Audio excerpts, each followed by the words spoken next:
In this presentation, we are going to look at gunboat diplomacy. Gunboat diplomacy as an effective means through which the Europeans used in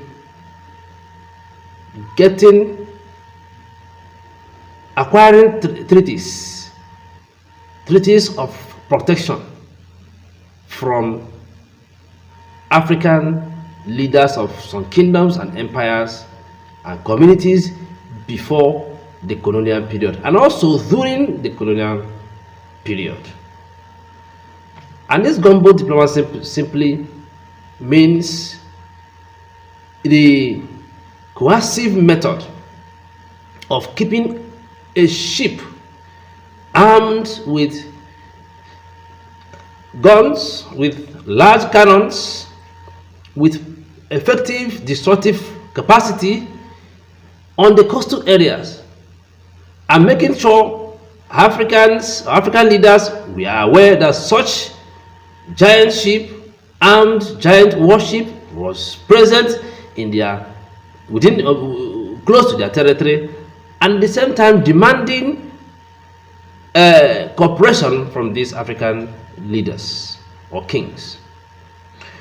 Then these kings, knowing fully well that if they reject the Europeans, their interests and their desires, there is a high possibility, in fact there was surely pure possibility of attack by these ships. And the African kings and leaders knew the destructive capacity of this gunship, of these gunboats. So this method was mainly used by Europeans against themselves and highly also against African leaders and African territories before the colonial period and as well during the colonial period. The British were one of those that effectively used this method. The Germans used it. The French, the Portuguese, and other European nations made use of this method. In the area of Morocco, the Germans employed the use of gunboat diplomacy, when she suspected, or Germany employed the use of gunboat diplomacy when she suspected that France was scheming to take over Morocco. Kaiser Williams II made his famous appearance in Tangier on the 31st of March 1905 with a gunboat as a show of power to warn other powers that Germany would not tolerate French intentions of French intervention.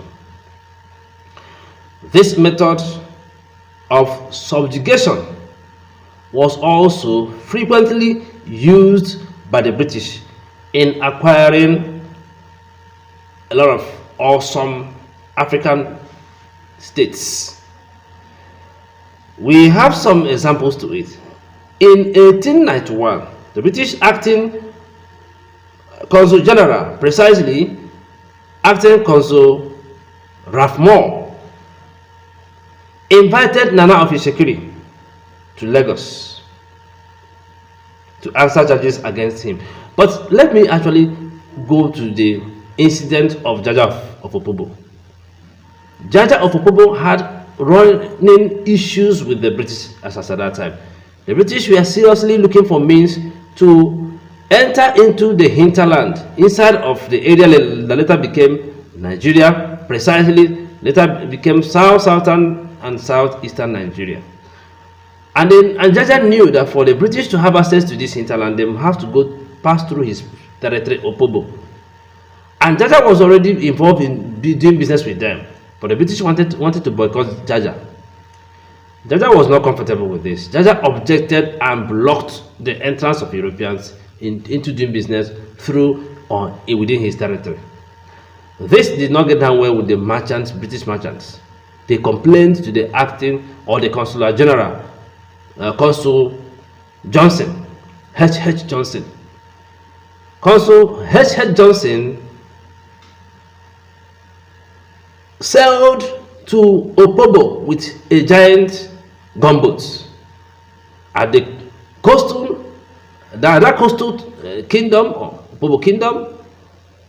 He docked the ship and invited Jaja on board. Jaja was not comfortable because he feared for his life, but H. Johnson assured him of his safety as a ploy to trick Jaja into coming on board. Unfortunately, Jaja went on board. Well, some other historians believe that Jaja decided to go on board in order to save his kingdom, because he knew that if he had not gone on board, the next thing would have been for the British to attack his kingdom with the gunboats. So upon going on board, the British whisked him straight to Accra. In Accra, they conducted a mock trial. In that mock trial, they found Jaja guilty. They found Jaja guilty and deported him to the West Indies, where they placed him on £800 pension. Well, in 1891, he was pardoned, but on his way returning back to his kingdom, he died. So when the case of Nana of Ishekiri came up, Nana, knowing what happened to Jaja, was not comfortable going on board. Rather, he decided to fortify his kingdom, Ishekiri kingdom. But the British attacked his kingdom. Within a very short time, they took a huge part of his kingdom, mainly also Bemina, that happened to be the capital of Ishekiri kingdom. Jaja at first fled, but later gave himself up. He was tried for fighting against the British government and was found guilty and was deported to the Gold Coast, which is presently known as Ghana. In 1906, he was pardoned and he returned to his hometown, where he died in 1916. This same method was used by the British. In June 1873 as well, the British consul Sir John Keek used British fleet in coercing Sultan Bagash of Zanzibar to sign the Frere Treaty. The Frere Treaty was actually intended to completely abolish slave trading within the Zanzibar coastal area.